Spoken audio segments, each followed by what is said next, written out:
Bien-aimés dans le Christ, en ce 12e dimanche du temps ordinaire de l'année B,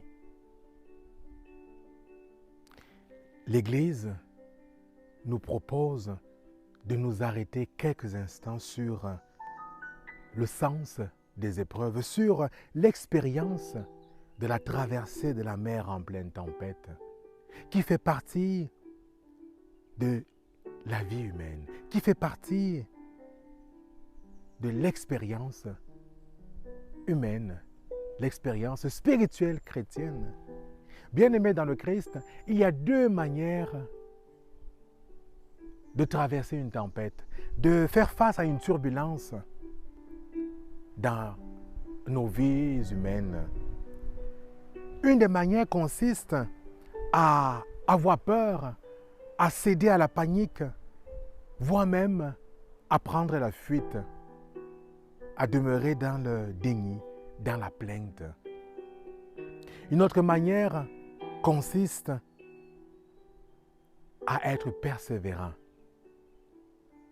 à se tenir debout, à rester dans l'espérance. Plusieurs personnes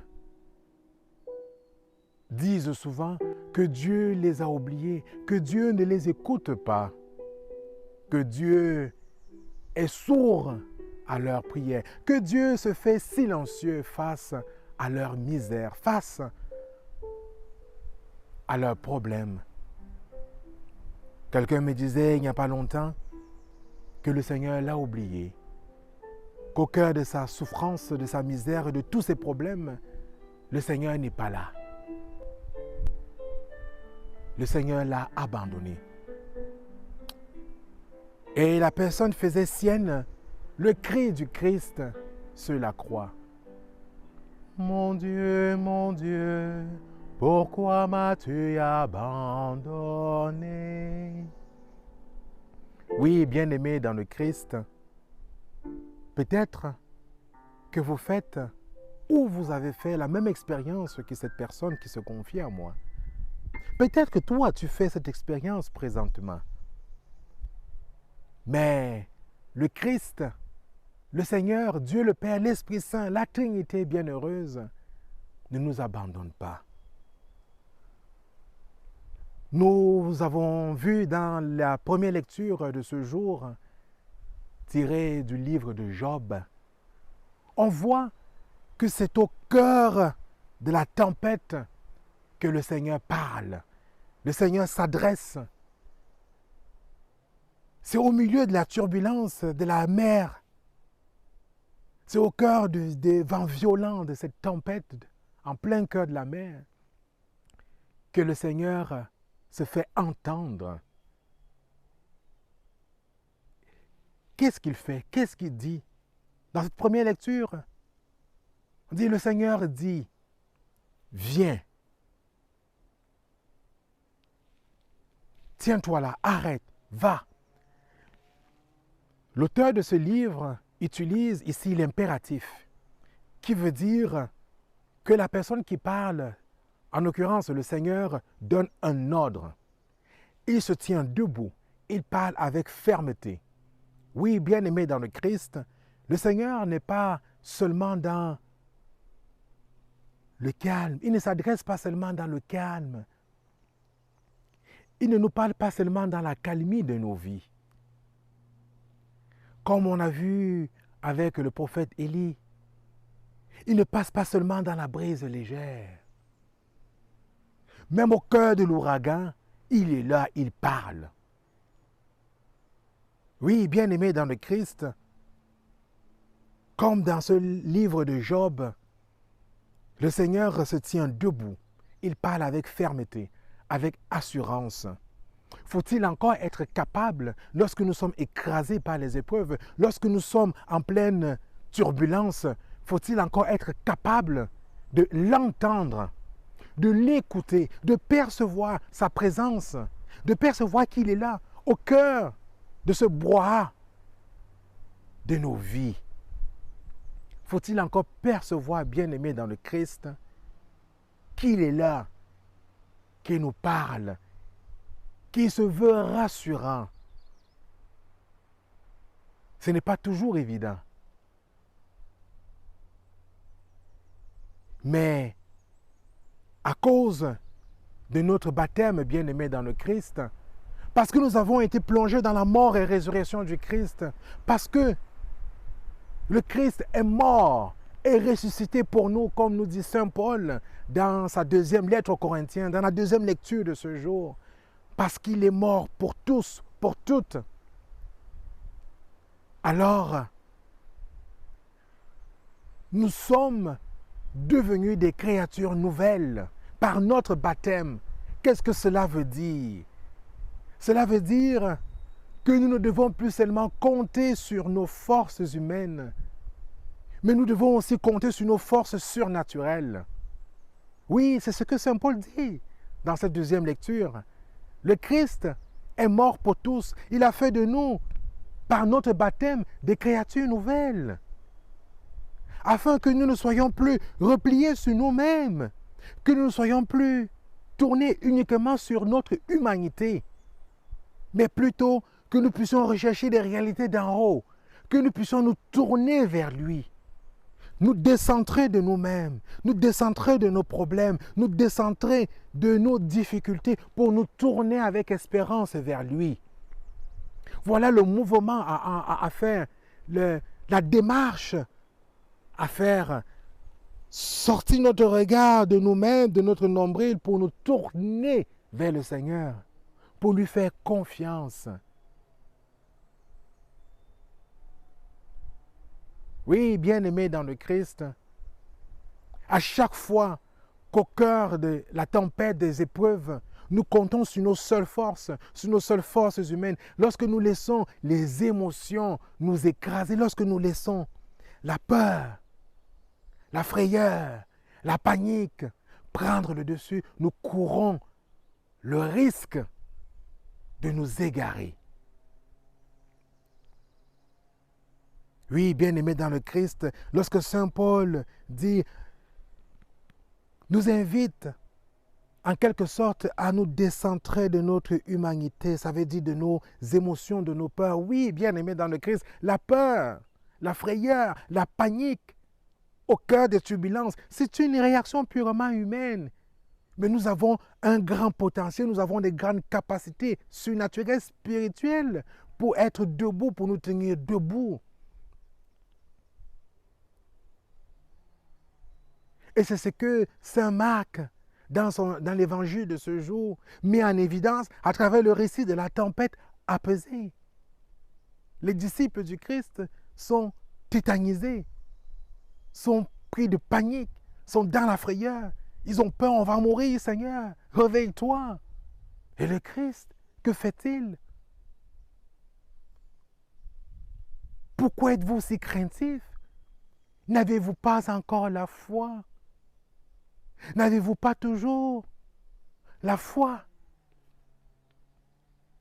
Oui, bien-aimés dans le Christ, le Seigneur nous propose la foi comme une réponse, la foi comme une attitude. Il n'y a pas 10 000 solutions, bien-aimés dans le Christ, lorsque nous sommes au cœur d'une tempête, en pleine mer. Il n'y a pas 10 000 solutions. La foi. Il n'y a que la foi qui puisse nous tenir debout, qui puisse nous permettre de nous tenir debout. Il n'y a que la foi qui puisse nous permettre de garder dans l'espérance, d'affronter la turbulence, qui puisse nous permettre de ne pas céder à la panique. Oui, bien-aimés dans le Christ, en pleine mer, en plein cœur d'une tempête, certains courent le risque de sauter, de plonger dans la mer, par peur, par panique. C'est un risque, c'est une attitude, c'est une possibilité aussi de céder à la panique, de la peur et dire, ben non, je ne veux pas crever dans ce bateau qui est en train de vouloir être englouti par la mer, je préfère sauter et en finir. Ou voir si je peux nager et advienne ce qui pourra. En faisant cela, bien-aimés dans le Christ, non seulement on se désolidarise des autres qui sont dans la barque avec nous, On compte sur ses propres forces. On cède à la panique. Et le Christ nous propose la foi qui peut d'abord nous calmer et nous permettre de regarder en face, d'évaluer et de réfléchir. Peut-être se tenir main dans la main avec ceux qui sont là, prier ensemble, avec confiance, avec foi. Ce chant est très parlant. Il n'a pas dit que tu coulerais, il n'a pas dit que tu sombrerais, il a dit, allons de l'autre bord, allons de l'autre bord. Si la mer se déchaîne, si le vent souffle fort, si la vague t'entraîne, n'aie pas peur de la mort. Crois en Jésus, il t'aime, et tu seras sauvé. Il n'a pas dit que tu coulerais, il n'a pas dit que tu sombrerais, il a dit, allons de l'autre bord, allons de l'autre bord. Bien-aimé dans le Christ, il n'a pas dit que tu coulerais, il n'a pas dit que tu sombrerais.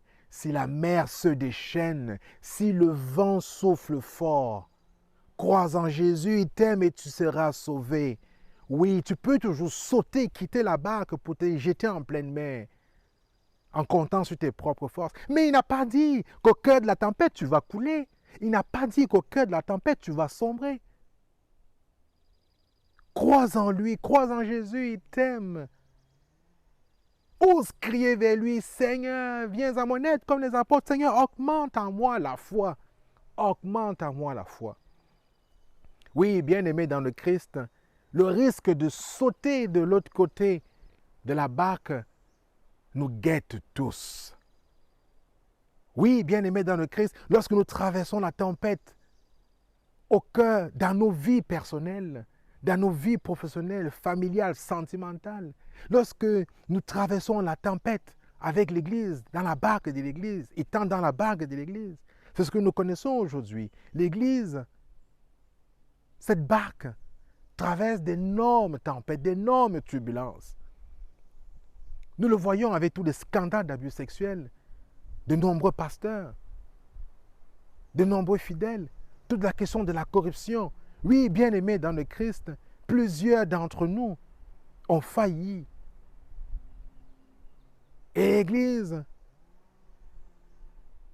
est éclaboussée de toutes parts. Elle traverse une réelle tempête qui se traduit par tout ce que nous voyons dans les médias, par toutes les critiques, par toutes les accusations. Oui, bien-aimés dans le Christ, que faire au cœur de ces turbulences? Nous pouvons quitter la barque. Nous pouvons sauter de l'autre côté. Mais le Christ n'a pas dit que la barque coulerait. Nous sommes appelés à croire en lui.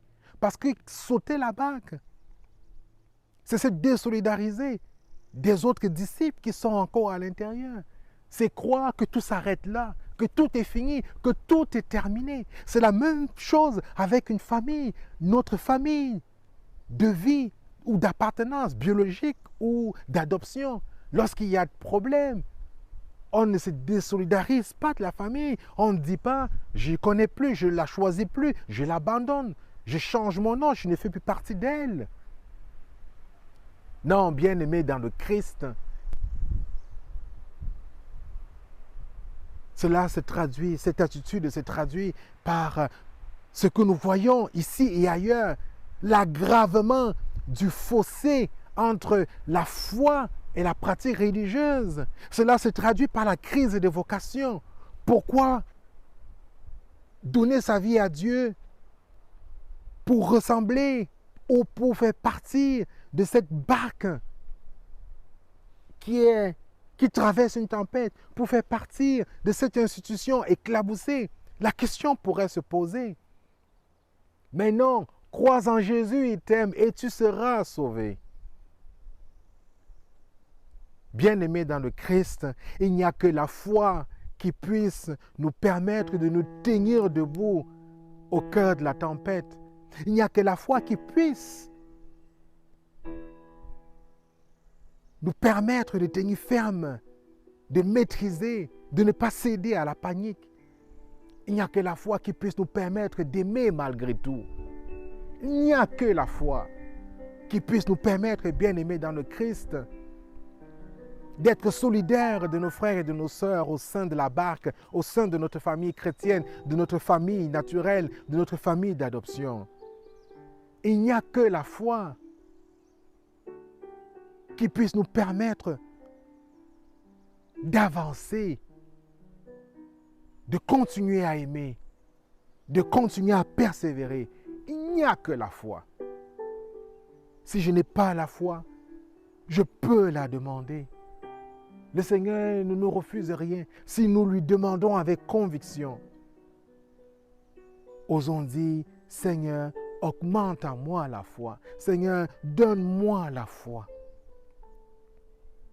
Oui, bien-aimés dans le Christ, au cœur de la turbulence, au cœur de la mer agitée, au cœur de la tempête, ne nous replions pas sur nous, ne comptons pas sur nos seules forces. Nous ne comprenons pas ses chemins, nous ne comprenons pas ses voies, mais lui, il connaît pour nous le chemin.